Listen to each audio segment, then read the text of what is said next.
Assalomu alaykum. Akfasiyati kanallasizlar. Bugungi ishimiz Andijon viloyati Asaka tumaniga bo'ldi. Bu yerga veranda olib kelib o'rnatib berganmiz. Razmerlari bilan tanishtirib o'taman birinchi bo'lib.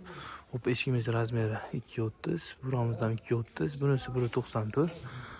Bu tomondagi romimiz, bu tomondagisi 3.36 bo'lgan. Romlarimizni mayda-mayda qilib ko'zli qilib berdik.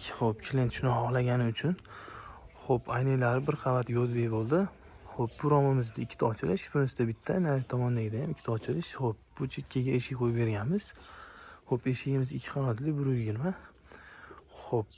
Eshigimizni qanotlarini balkon qanotdan qilib berdik. Xudo xolasa juda chiroyli holatda bo'ldi. Ochib yopilishlari, podvaliga ikkita forchka qo'yib berganmiz. Materiallarimiz Akfa alyumin. Xudo xolasa juda chiroyli holatda bo'ldi. Uchkalarimiz ko'rishlari mumkin.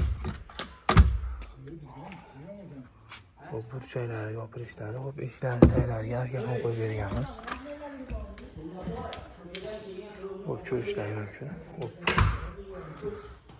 Katta, petlalarni ham xuddi shunaqa kattasidan qo'yib berganmiz. Akfani o'zinikidan bo'lgan, hamma yo'qlari xudo xolasa juda chiroyli holatda kelib o'rnadi. Romlarimizga ko'rishlari mumkin. Burchkalarimiz, akfalari Akfani o'zinikidan bo'lgan.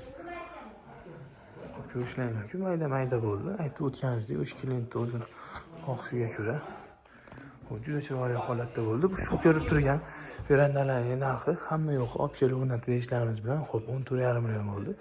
Kimga shunaqa Akfa eshikron verandalar kerak bo'lsa, Akfa City'ga murojaat qilib, chiroyli qilib olib borib o'rnatib beramiz.